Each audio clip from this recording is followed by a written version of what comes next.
Hey guys, Mason here, and in today's video I'll be showing you 9 easy steps to take your video from this to this.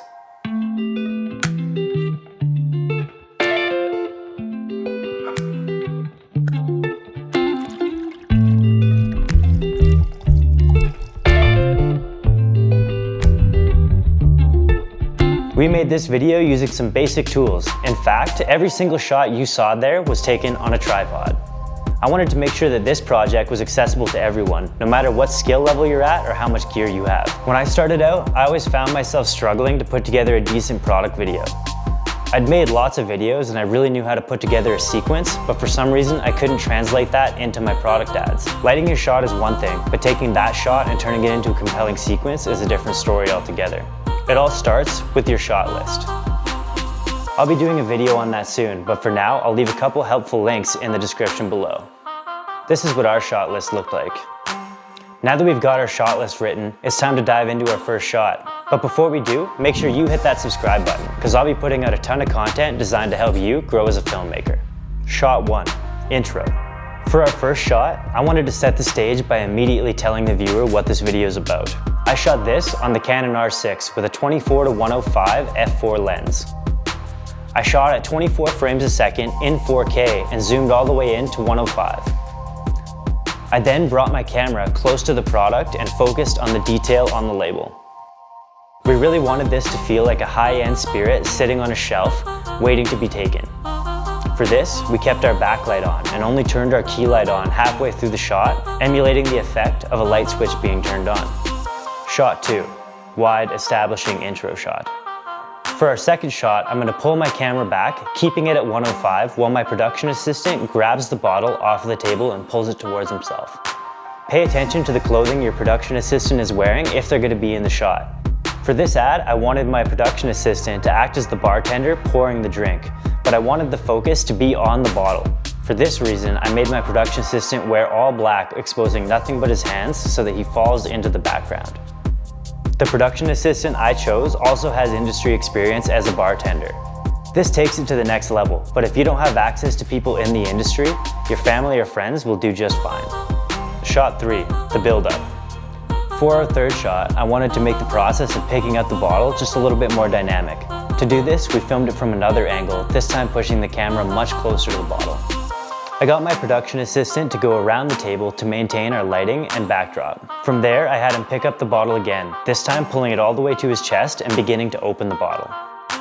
We won't be using the end of this shot, but it's important that your production assistant goes through all the motions all the way to the end. Not only will this keep your energy consistent throughout the shot, it'll also make your cut make a lot more sense.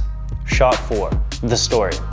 For our fourth shot, we wanted to get a shot of the lid actually coming out of the bottle. I raised my tripod up and moved it closer to the subject. Because I want this shot to tie seamlessly into the one before it, I'm going to have my production assistant grab the bottle from the exact same spot on the table. This time, I'll have him pull it all the way in and actually open the bottle, immediately turning it towards the camera as if he's going to pour it. We ended up taking the lid almost completely off before the shot so that it would come out smoothly when we needed it to. This shot ended up taking a bunch of tries to get right, but it's always worth it to reshoot if you think the shot can be better. Shot 5, slow motion pour shot. This was actually one of the tougher shots to get because locking focus on the tip of the bottle while it's being poured proved to be a real challenge.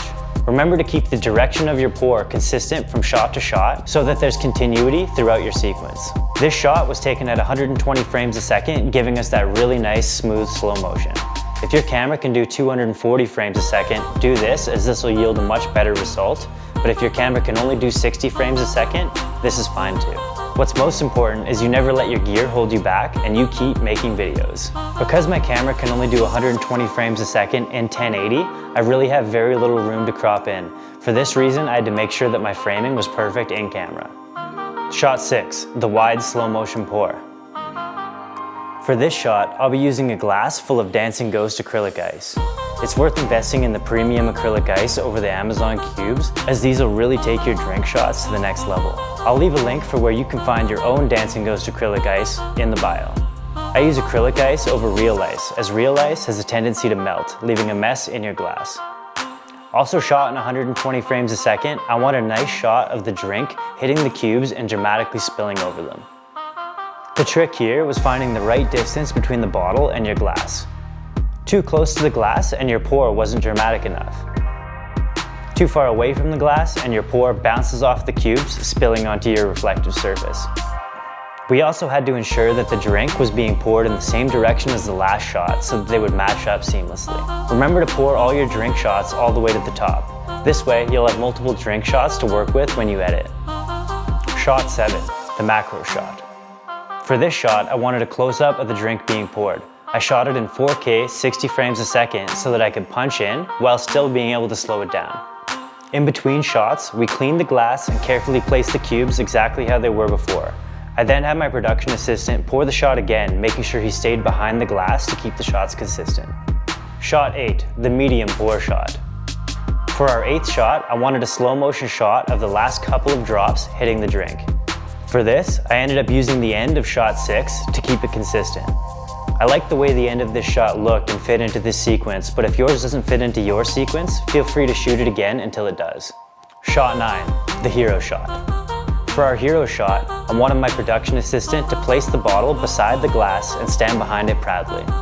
After he placed the bottle, I had him put his hands behind his back so that he disappears into the background, directing your focus onto the bottle.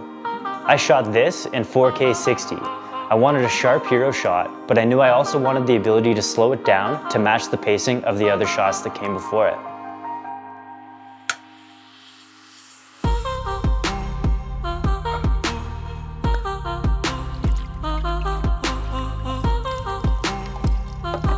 That's it for today's video, guys. Thanks for watching. Make sure you tune into the next one because I'll be showing you a full behind the scenes breakdown on how I would edit this. And remember, we make these videos for you, so if there's a topic you want to see us cover, let us know in the comments below. I'll see you in the next one.